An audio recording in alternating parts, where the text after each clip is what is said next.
Nous sommes au large de Toulon. Les coordonnées géographiques sont confidentielles pour protéger 42 500 tonnes d'acier. Des mensurations hors normes, 260 mètres de long, un immeuble haut de 20 étages. Le porte-avions nucléaire Charles de Gaulle peut emporter jusqu'à 40 aéronefs.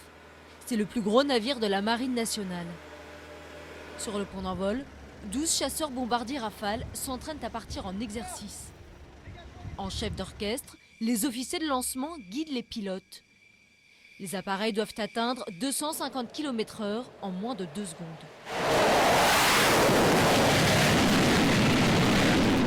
Dès qu'ils ont fini leurs essais là, on le prend et on l'emmène à l'arrière. Pour catapulter un Rafale, il faut une cinquantaine de personnes sur le pont d'envol pour diriger l'aéronef sur la catapulte et vont participer à son catapultage directement. Et toute une autre partie sont là en attente pour pouvoir intervenir s'il y avait le moindre incident. Tu vas pouvoir l'envoyer à l'arrière, ils ont fini.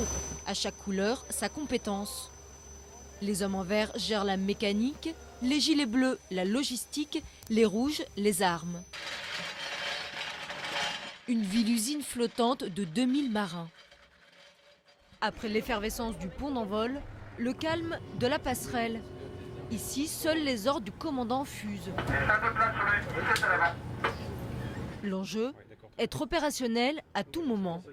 On pourrait partir très rapidement en fonction des ordres qui nous seraient donnés. Actuellement, le porte-avions est resté 70 jours consécutifs en mer. On s'appuie sur des ravitailleurs, un pétrolier ravitailleur qui fait des allers-retours entre la terre et le bateau et qui lui permet d'avoir du kérosène pour les avions, des vivres pour l'équipage et des pièces détachées pour continuer à opérer les avions. Dernière mission en date, l'opération Chamal pour lutter contre le groupe État islamique. La présence du porte-avions nucléaire français dans le golfe Persique a permis de réduire la fréquence des mouvements entre les bases aériennes d'Abu Dhabi et d'Amman et les cibles de l'armée française en Irak. Merci, bon courage à vous. Ce jour-là, la commission de la défense du Sénat s'est invitée à bord. Objectif, mieux comprendre le fonctionnement du Charles de Gaulle. Les Français ne connaissent pas suffisamment son rôle. C'est à la fois une université militaire, c'est un pôle de compétitivité. Non seulement il y a toute la qualité humaine de nos armées, mais il y a la qualité scientifique, il y a la qualité industrielle. Vous avez une frégate de défense aérienne, un sous-marin nucléaire d'attaque.